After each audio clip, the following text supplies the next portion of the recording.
नमस्कार, लाइव 11 में आपका स्वागत है। और हम अभी कुड़ू अंचल अधिकारी प्रवीण कुमार जी के साथ हैं और हम जानने का प्रयास करेंगे कि जेपीएससी की तैयारी कैसे किया जाता है और जेपीएससी तैयारी कौन लोग कर सकते हैं। हमारे क्षेत्र में बहुत गरीबी है और लोग कम पढ़े लिखे हैं और पढ़ते भी ज़्यादा नहीं हैं, तो ऐसे स्थिति में सर आप कैसे तैयारी किए? सबसे पहली बात कि जेपीएससी की तैयारी या उसके लिए कौन लोग योग्य हैं, मैं बता दूं कि जेपीएससी की परीक्षा के लिए स्नातक योग्यता मांगी जाती है। तो जो भी व्यक्ति छात्र छात्रा जो भी हैं स्नातक हैं वो जेपीएससी की तैयारी के लिए कर सकते हैं और जेपीएससी की जब भी वैकेंसी निकलती है उसमें आवेदन कर सकते हैं। अभी भी झारखंड सरकार के द्वारा वैकेंसी निकाली गई है। तो इसको कैसे तैयारी करना चाहिए? और आज के युवा जैसे मोबाइल या नशा पान में बहुत ज़्यादा इन्वॉल्व हैं, तो ऐसे लोगों के लिए आपका क्या संदेश रहेगा, क्या बोलना चाहेंगे? सबसे पहले तो आपका प्रश्न जेपीएससी की तैयारी कैसे करें, तो किसी भी परीक्षा की तैयारी के लिए दो मुख्य बातें हैं। पहला कि परीक्षा का सिलेबस क्या है, पाठ्यक्रम। तो सिलेबस को बहुत गहराई से अध्ययन करने की आवश्यकता होती है। और दूसरी जो बातें होती है कि पिछले कुछ वर्षों का, अगर 10 वर्ष को ले लें कि पिछले 10 वर्षों का परीक्षा जो प्रश्न पूछे गए उसका पैटर्न क्या है। तो ये दो चीज़ें जो विद्यार्थी समझ लेता है बढ़िया से, तो उसको एक दिशा मिल जाता है कि हमको इसी दिशा में अध्ययन करने की आवश्यकता है। इसलिए दो चीज एकदम मुख्य है, आपको पाठ्यक्रम को बढ़िया से समझना है और पिछले कुछ वर्षों के प्रश्न पत्रों को ध्यानपूर्वक अध्ययन करना है। और जैसे कि हमारे क्षेत्र में बेरोजगारी बहुत ज़्यादा है, तो लोग जेपीएससी की तैयारी करने में बहुत ज़्यादा हिचकते हैं कि इतना हमारे पास पैसा कहाँ से होगा या ये संसाधन नहीं है मेरे पास, और हमारे आसपास वैसा तैयारी भी नहीं कराया जाता है। तो ऐसे स्थिति में क्या करना चाहिए विद्यार्थियों को? पहली बात तो जेपीएससी की तैयारी के लिए बहुत ज़्यादा पैसे की जरूरत नहीं है। अलर्ट रहने की जरूरत है, जागरूक होने की जरूरत है। और आजकल मटेरियल तो कहीं से भी मिल जाता है, इंटरनेट पे भी बहुत सारे मटेरियल्स हैं और पुस्तकों का नाम, नोट्स, बहुत सारी चीज़ें आजकल बाज़ार में उपलब्ध हैं और सस्ते में उपलब्ध हैं। तो आसानी से विद्यार्थी नोट्स, मटेरियल या अच्छी पुस्तकें क्रय करके और सेल्फ स्टडी भी कर सकता है। एक ज़रूरत होती है कि कंटिन्यूटी की, लगातार परिश्रम। तो लगातार परिश्रम मतलब ब्रेक हो जाने के बाद थोड़ा सा तैयारी में बाधा आता है। तो ऐसी स्थिति में है कि जो भी प्रयास हो, प्रतिदिन जो भी आप स्टडी कर रहे हैं वो कंटिन्यूटी होना चाहिए। ऐसा नहीं कि 10 दिन बहुत पढ़ रहे हैं और 11-12 दिन छोड़ दे रहे हैं। तो इसके लिए आपको स्पष्ट गोल निर्धारित करने की आवश्यकता होती है कि हाँ, हमको ये परीक्षा की तैयारी करना है, तो इसके लिए मेरे पास 4 महीने हैं, 5 महीने हैं, जो भी समय है, तो उसके लिए एक टारगेट फिक्स करना होता है कि इतनी पुस्तकें मेरे पास है, इतना सिलेबस है, सिलेबस के पार्ट को कैसे कैसे हम लोग कंप्लीट करेंगे। और रिवीजन तो बहुत ज़रूरी चीज़ होती है कि जैसे जैसे सिलेबस कंप्लीट हो रहा है वैसे वैसे उसको रिवीजन भी करना पड़ता है। तो हमको लगता है कि ग्रामीण क्षेत्रों से भी आज बहुत लोग जो है जेपीएससी क्वालिफाई कर रहे हैं और अभी झारखंड सरकार में है कि काम भी कर रहे हैं। जैसे कि ये तो हो गया आपका जेपीएससी के बाद, लेकिन हम जानना चाहेंगे कि आपके ग्रामीण क्षेत्र, आप भी ग्रामीण क्षेत्र से आते हैं और आप भी गरीब गरीब परिवार से थे, लेकिन कहीं ना कहीं आपका स्कूली शिक्षा कैसी रही? आप कैसे सोच पाए कि हमें जेपीएससी करना है? थोड़ा इसके बारे में प्रकाश डालें। हम लोग जब बचपन में विद्यालय जाते थे तो मेरे झोला में एक बोरा भी होता था और अपना अपना सभी बच्चे बोरा ले जाते थे और बिछा करके बैठते थे। अपने से झाड़ू लगाना हम लोगों को विद्यालय में होता था और पुस्तकें भी बड़ा सीमित होती थी। तो वैसी स्थिति से मेरा बचपन शुरुआत हुआ है। और मुझे याद है कि मैं जब हाई स्कूल में पहुंचा उस समय भी विद्यालय से लौटते समय बरसात के दिनों में चप्पल हाथ में ही होता था। सड़कें पानी से भरा हाँ हुआ कीचड़ होता भरी होती थी, तो निश्चित रूप से चप्पल का फीता निकल जाता था और चप्पल तो हाथ में ही, उसका सौभाग्य था कि हाथ में ही टांग के चलना पड़ता था। तो ऐसी स्थिति में हमने पढ़ाई की है। गांव में हाई स्कूल तक की पढ़ाई में बहुत अच्छा स्कोरिंग नहीं था, लेकिन बाद में मैंने मेहनत किया और पुराने जो पढ़ाई छूटे थे उसको फिर सारा मेकअप किया। तो हमको लगता है कि साधन बहुत ज़्यादा मायने नहीं रखता है। बिना साधन के हमको याद है कि जब हम लोग तैयारी करते थे तो जब सुबह उठ करके पढ़ने बैठते थे तो कंबल या जो भी है चादर ओढ़ लेते थे, लेकिन हाथ जो है पूरा फट जाता था, क्योंकि इस तरह ठंड में बैठ करके जो लिखते थे सुबह सुबह, तो ये पूरा मेरा हाथ फटा रहता था पूरे ठंड के दिनों में। आज के बच्चों में थोड़ा सा देखते हैं कि मेहनत की प्रवृत्ति थोड़ा घटी है, सुविधा भोगी हो गए हैं।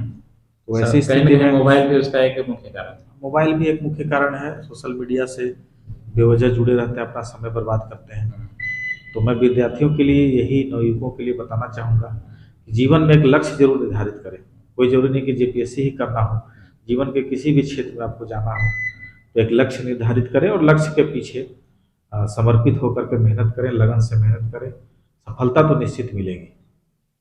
और एक चीज़ है, जैसे कि बहुत लोग हैं कि नशा पान में अभी ज़्यादा इन्वॉल्व हो गए हैं, और ज़्यादा इन्वॉल्व वैसे लोग हो गए हैं जो उनका कोई डायरेक्शन देने वाला नहीं है या कोई उनका मुख्य गोल नहीं है। तो वैसे लोग के लिए क्या कहना चाहेंगे? नशा पान हमारे समाज की आवश्यक बुराई है। हम देखते हैं कि आदिवासी समाज में धर्म के अवसर, त्योहारों के अवसर पर भी तपावन चढ़ाया जाता है। जी।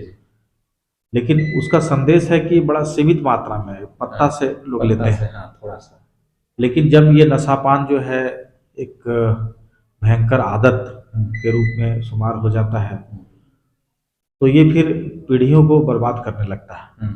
आज हमारे युवा पीढ़ी निश्चित रूप से कहेंगे कि कुछ लोग हैं जो नशापान की गिरफ्त में हैं।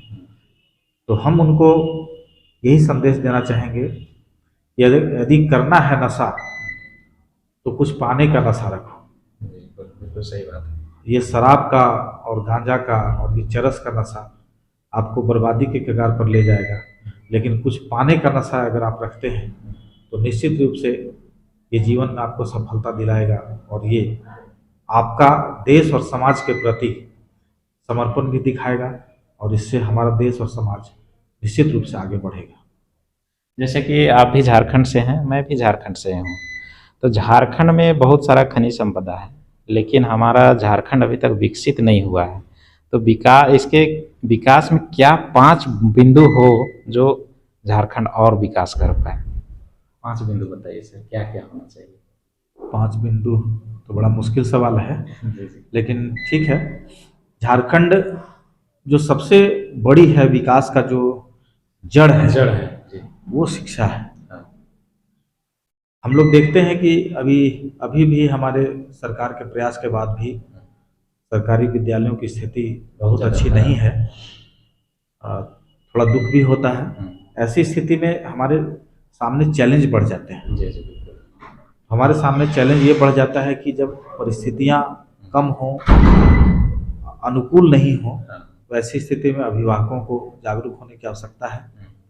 और शिक्षकों की कमी है, विद्यालयों में उतनी व्यवस्था नहीं। हालांकि सरकार कोशिश कर रही है कि अधिक से अधिक विद्यालयों में, गाँवों में व्यवस्था दी जाए ताकि लोग पढ़ सकें।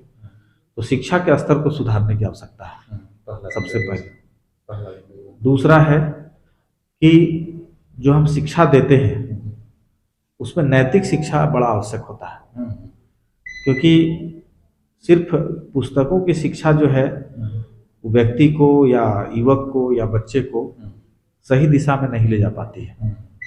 तो जो हम विकास की बात करते हैं वो फिर विकास से हम लोग दूर हो जाते हैं, सोच नहीं पाते हैं। हाँ, शिक्षा के बाद भी।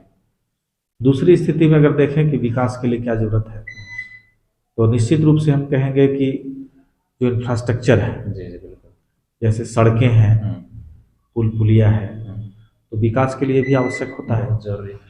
क्योंकि सड़क संपर्क नहीं है तो दूर दराज के क्षेत्र के लोग जैसे किसान हैं या अन्य लोग हैं तो शहरों से संपर्क नहीं कर पाते हैं, व्यापार में थोड़ा दिक्कत होता है। जैसे कि सड़क में भी आजकल है कि गांव देहात में तो सड़क है वैसा अच्छा है भी नहीं, और बनता है तो उसमें भी बहुत सारा भ्रष्टाचार हो जाता है। तो भ्रष्टाचारियों के लिए आप क्या कहना चाहेंगे?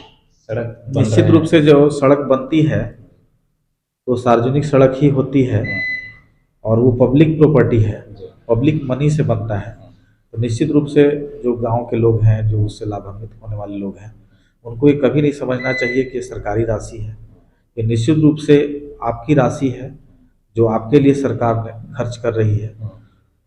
तो मॉनिटरिंग गांव स्तर से होना चाहिए, ग्राम सभा स्तर से होना चाहिए। निश्चित रूप से गुणवत्ता में सुधार होगा। ये 2 पॉइंट हुआ। तीसरा पॉइंट अगर हम देखें तो स्वास्थ्य सुविधा। जी, बहुत बड़ी बात स्वास्थ्य सुविधा भी विकास का एक पैमाना होता है, है, जो कि यहाँ बहुत खराब है। क्योंकि अक्सर जैसे जागरूकता के अभाव में जी, जी। लोग क्या है कि हम लोग देखिए आज कुछ बीमारियों को एक्वायर्ड डिजीज बोलते हैं, मतलब उसने अर्जित किया है, कमाया है अपने लाइफ स्टाइल से, रहन सहन से, खान पान से, इसमें diabetes, blood sugar, thyroid, even की कैंसर तक की बीमारी को लाइफ स्टाइल डिजीज बोलते हैं। तो कहीं न कहीं ये हमारा जो बेवजह का जो तनाव है, खान पान के गलत तरीके हैं, उसके कारण ही होता है। तो स्वास्थ्य के प्रति जागरूकता जो है, ये भी एक विकास का बड़ा पैमाना है। स्वास्थ्य विभाग में सुधार होना चाहिए, निश्चित रूप से सुधार होना चाहिए, क्योंकि हमारे अस्पताल की क्या स्थिति है आप देख रहे हैं। सरकार इसके लिए प्रयासरत है, ये सरकार स्तर का मामला है। सरकारी अस्पताल में घुसिएगा तो आपको वहाँ 1 मिनट रुकने का मन नहीं करेगा, ऐसा स्थिति। अब स्थिति काफ़ी बदल चुकी है। अब सरकारी अस्पताल में भी आपको साफ सफाई और अच्छे डॉक्टर मिलेंगे और लोगों का विश्वास काफ़ी बढ़ा है। और कोविड काल में भी सरकारी अस्पताल के डॉक्टरों ने काफ़ी अहम भूमिका निभाई है, जिसमें प्राइवेट हॉस्पिटल सिर्फ पैसे के लिए काम कर रहे थे। वैसी स्थिति में सरकारी अस्पताल जो है अपने जान की परवाह किए बिना, डॉक्टर्स अपनी जान की परवाह किए बिना लोगों के लिए काम कर रहे थे। ये तो है। चलिए, ये हो गया आपका तीसरा पॉइंट। चौथा पॉइंट क्या होना चाहिए झारखंड के विकास में? महिला साक्षरता या शिक्षा कहें, शिक्षा तो महत्वपूर्ण है ही, महिला शिक्षा बहुत महत्वपूर्ण है। क्योंकि आप देखेंगे कि हमारे देश की आबादी का लगभग आधी आबादी महिलाओं की है। ऐसी स्थिति में शहर की महिलाएं तो अच्छी पढ़ रही हैं, गांव की बच्चियों को पढ़ने में थोड़ा दिक्कत होता है। तो महिला शिक्षा पे अगर जोर दिया जाए, बच्चियों का ड्रॉप आउट थोड़ा ज़्यादा है, मतलब ड्रॉप आउट मतलब हो गया कि कुछ बच्ची प्राइमरी पढ़ के छोड़ दी, कुछ मिडिल पढ़ के छोड़ी, कुछ हाई स्कूल पढ़ के छोड़ी। तो ऐसी स्थिति में बच्चियों को शिक्षा के लिए प्रेरित करना, इस तरह का माहौल बनाना, उनको सुरक्षा का भाव पैदा करना, ये निश्चित रूप से विकास का पैमाना बन सकता है। ये चौथा पॉइंट हुआ। पांचवा पॉइंट, पांचवा में हम देखेंगे तो विकास का एक पैमाना है कि सामाजिक संगठनों को मजबूत करने की आवश्यकता है। आज क्या है कि ग्राम सभा और सामाजिक संगठनों की कमजोरी का लाभ जो है कुछ गलत लोग उठा रहे हैं और वो निश्चित रूप से विकास में बाधक बन रहे हैं। तो हमें सामाजिक संस्थाओं को, जो भी सामाजिक पहचान है, ग्राम सभा है या पुराने जो भी सामाजिक इंस्टीट्यूशंस हैं, ग्राम प्रधान वगैरह हैं, उनको बढ़िया से सम्मानजनक तरीके से सामने लाने की जरूरत है और समाज को संगठित करने की आवश्यकता है। जानकारी का अभाव होता है। हाँ, सामाजिक रूप से संगठित करने की आवश्यकता है। अच्छा, हमारे झारखंड में IT शहर होना चाहिए? निश्चित रूप से होना चाहिए। अब तो युग ही IT का है, तो IT शहर भी होना चाहिए। जैसे बेंगलुरु है, चेन्नई है, तो हम उम्मीद करेंगे हम लोग कि हमारा धनबाद है, रांची है, जमशेदपुर है, ये शहर इस रूप में धीरे धीरे विकसित हो रहे हैं। और अब तो आर्टिफिशियल इंटेलिजेंस का ज़माना है, तो निश्चित रूप से शहरों में प्रगति हो रही है। व्यवसाय हब भी हमारे पास नहीं है, ये होना चाहिए। ये बहुत निश्चित रूप से ये बहुत महत्वपूर्ण सवाल है कि हमारे यहाँ विशेष करके किसानों को आप देखेंगे, उत्पादन करते हैं, उनके लिए बाजार नहीं होता है। कई किसानों का मूली, टमाटर खेत में ही सड़ जाता है। तो निश्चित रूप से मार्केट की आवश्यकता है, जहाँ पे विशेष करके किसान जो है कम से कम अपना उत्पाद को बेच सके। और हमारे राज्य में स्मार्ट सिटी के नाम पे भी रांची को बोला जाता है, डोरंडा या उस एरिया को बोला जाता है, लेकिन आपको स्मार्ट सिटी की नज़र आता है क्या? रांची में धुरुआ में स्मार्ट सिटी बन रहा है। निश्चित रूप से जब बन जाएगा तो अच्छा होगा। और ये शहर देश राज्य के विकास के लिए एक मार्गदर्शक का भी काम करेगा। अब जैसे कि मोदी जी बोलते हैं स्वस्थ भारत का मिशन हमारा है, लेकिन स्वच्छता पे काम होते हुए उतना ज़्यादा नज़र नहीं आता है। स्वच्छता पे क्या कहना चाहेंगे? जैसे कुछ बड़ा व्यवसाय है, जो बड़ा व्यापारी जहाँ यहाँ इन्वेस्ट करने आने वाला है, तो देखिएगा चारों तरफ कचरा फैला हुआ है, तो आएगा उसके बाद वापस चल जाएगा। स्वच्छता का तो बड़ा पैमाना है, उसमें दो चीज़ें आती है, एक तो व्यक्तिगत स्वच्छता और एक सामुदायिक।